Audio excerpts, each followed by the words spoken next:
Good evening, everybody. Welcome to Julian's Detroit Driver Blue Frequency, and we are back.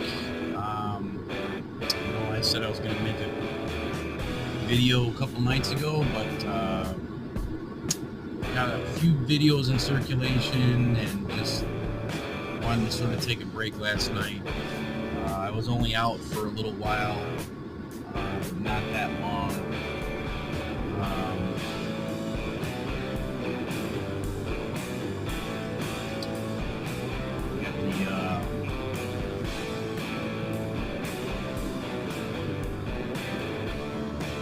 Rover light.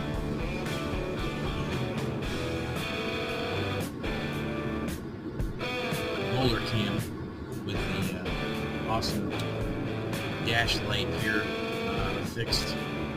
Again, this is like the third day we had this new camera post. Seems to be working out okay. So we'll see how it plays out. Anyway,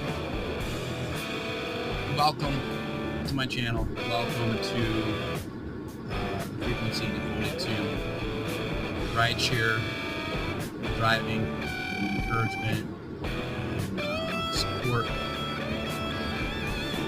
and to offer helpful suggestions based on my experience out here doing the deal, doing mostly Uber platform, sometimes with Lyft. So the idea is to focus on things that work, practices that don't work, try to hash them out, try to bring them up during our travels. So please mention it again, like, comment, and hit the subscribe. If you like what you see, let me know how you feel about the frequency that we're on here.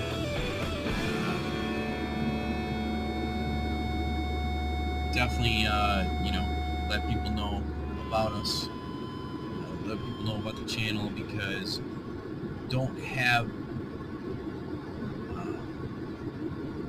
haven't done a whole bunch of promotion about the frequency here,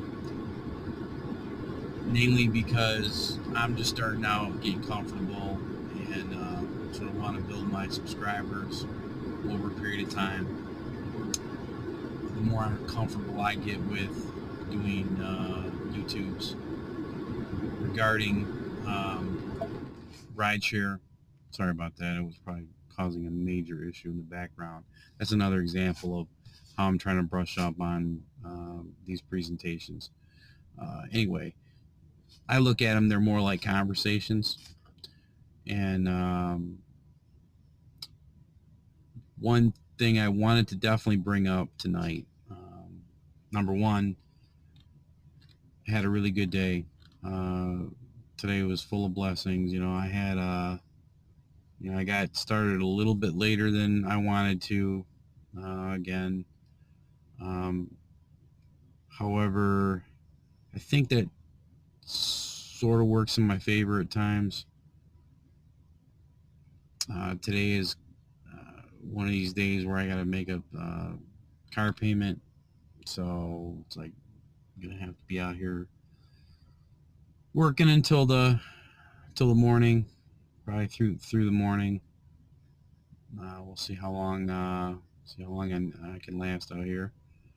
I just took a little coffee break and restroom break at my favorite Tim spot out here in the great city of Royal Oak, up at 11 Mile and I-75 area.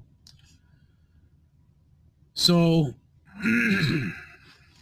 before I forget, I wanted to comment on something that happened a couple nights ago.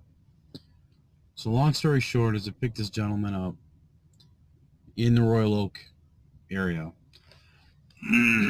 He tries to conceal. He was acting, he was very intoxicated. But he seemed like he just wanted to go someplace really quick, drop him off, and that was it. Well, come to find out, we're going to the casino. So he's kind of slurring his speech and sort of asking me where we're going to go. And I'm like, well, I don't know until I start the trip. And, you know, it was probably at that point where I could have done a little bit more questioning of why he was asking me that question. Because that's when he started to act kind of funny. And then he wanted to go into a gas station. So we stopped at the BP on Woodward, right near Lincoln Avenue. And, you know, I felt comfortable. It was like one of these like wide open, large lot gas stations. So I pulled into the gas station. I turned around, and he basically admitted, with one hand inside of his jacket pocket, which is with this weird drunken look of paranoia on his face, that he had open alcohol, a cup of something, some mixture of liquor, on his person. So without getting too unnerved, I mean, you could tell I was very pissed that he took advantage of me right there and then. It was a pretty decent trip. Kind of wanted to complete the trip. He seemed relatively passive, though a little tense, so like he wouldn't be a problem. But I told him firmly, you need to put that out of my car immediately. I'm driving over to a little area off to the side, on the slide. It's kind of, there's no one around over here on this side of the gas station. Get rid of that immediately, or I'm going to end the ride. And I gave him the whole dope, drink, or disrespect. It was the first time I gave the dope, drink, or disrespect speech. It's not really a speech, it's more of a warning that I've decided that I'm going to be issuing out to some of my riders who are riding between 2 to 3 deep back there, usually in a good mood, usually kind of, sometimes they're acting kind of squirrely, and there's always a reason why somebody's quiet or somebody's acting a little bit overly friendly. And sure enough, you know, on 2 occasions now, people have managed to slip in here and successfully actually drive around briefly in my vehicle with open intox, without my knowledge, of course. And when I find out about this stuff, it, you know, I almost ended the ride. As a matter of fact, in most cases, I would highly encourage anybody who's starting out, who's not too familiar about how to deal with drunken passengers or passengers who are trying to push buttons or trying to push limits. The best thing to do is just end the ride when they have violated the community code, the community agreement.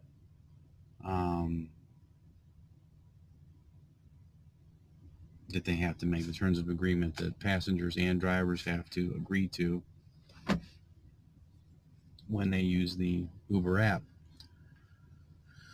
So, which is really just a reinforcement of the golden rule, and that you will abide by, you know, local and state laws, and you're going to be, you know, ethically, you're going to monitor and do what you should be doing out here. One as a driver and one as a passenger. And some people try to push their limit. So he placed it outside of the vehicle and then felt guilty that he just left it outside the vehicle, threw in the dumpster. So without getting further into exactly who this person was, Come to find out, he was a law school graduate who has yet to get his bar license. We had a pretty good conversation, especially when he began to respect the rules, when he was reminded that he needs to be cooperative. Man, drove him down to one of the casinos downtown, is where he wanted to go, and we ended up having some common ground. My family, there's some lawyers in my family, folks that went to law school in my family, so did not mind helping him out. He had a very interesting story about his own situation with law school, and he had some real difficult times when he was in college. You know, no duh, especially the way he was acting in the back of my car, starting to be a troublemaker, or still a troublemaker. Can't talk right now. So maybe it's time to have my first sip of my second Tim Hortons of my evening. So started out earlier, before I started taking rides. Need to keep the midnight oil going here. Keep me throughout the night here. So yeah, that was an interesting moment where I felt like I was back at work all over again. Do this or do that. If you don't do this, we're going to do this, And I'm like, this is strangely having to employ that dynamic all over again, and having been retired, and like, wow, I really have to go through all that. And usually, my former job, you had to just put up with a lot of stuff. You had to deal with however the person was acting, and get this person to cooperate as best you could. So one of the things I have to remember as a rideshare driver, especially a full-time professional rideshare driver, is there's certain things you have to put up with it, and certain things you just don't. And you can end rides based on the ethic of, if the person's not cooperating and not doing what they agreed to, then it's probably in your best interest to not have any further trouble with the individual, especially because you don't want a bad rating. But it's also in your best interest at that point to end the ride. And also, it was another good night of feeling grateful that I had this dash camera that caught everything on video. Like what happened tonight. And I'll get into this briefly here. I know this is a 13-minute video here. Don't mean it to be that long. But I got to get rolling here. I got to get busy working, get my night started in a real steady way here. I only took 3 rides so far. It's been very dead in the Royal Oak area. But anyway, what happened is not even an hour ago, about maybe 45 minutes ago, I responded to a ping in the Clawson area, which is right next to Royal Oak. So I responded to, it was like a single family home. I pulled up to it. All the lights were off. There was no response. And then all of a sudden the phone rang after I clicked the I arrived button just to reinforce that I've arrived. And I spoke to a gentleman who was sort of short and was trying to help me with some instructions. And I could tell he was going to basically ask me to do something for him. And he asked me, can you go to the door and wake him up? Can you go to the front door and wake him up? So instead of just, can you go to the door, because I think he's probably in the front room and he's not, he may have gone, taken a quick nap or something like that. Instead of saying that, can you go wake him up? Now it's 3:30 in the morning, on or about. Okay. Can you go wake him up? Not part of my responsibility as a rideshare driver to leave my car, walk up to the door, start banging on the door. I'm in regular clothes. I don't, I'm not trying to like walk away from my car. It's not really a safe maneuver to do or to get in the habit of doing. If there's a little bit more of a dialogue with the person, or the person that's asking you to do it, like they want you to see if you could drive them or not based on, are they too drunk, or whatever the case is. Can you look and see whether or not you could still drive him? Something worse to that effect. Nothing was presented to me like that. It was, can you wake him up? Meaning, now I got to go get your buddy out of this house. That's not part of my job. So I told him immediately, unfortunately, I said, no, sir. I said, we do not do that. That is unsafe. And then he said something, muttered something, and I think he said something to the effect of, okay, well, I'll be there soon or shortly or something. And I said, okay. Well, the counter was up and it was into cancellation. The cancellation option came up. The rider, and I love how it's sort of worded, the rider was not present. So the guy that made the phone call was not the rider, apparently, because there was nobody in my car, nobody coming outside the house, and he was not present.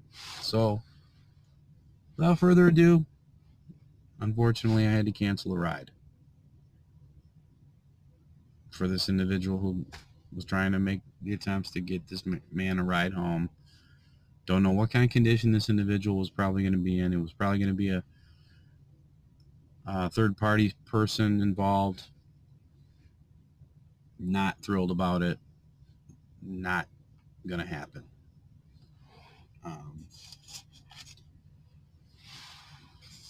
Don't know, could have been a long trip, could have been something positive.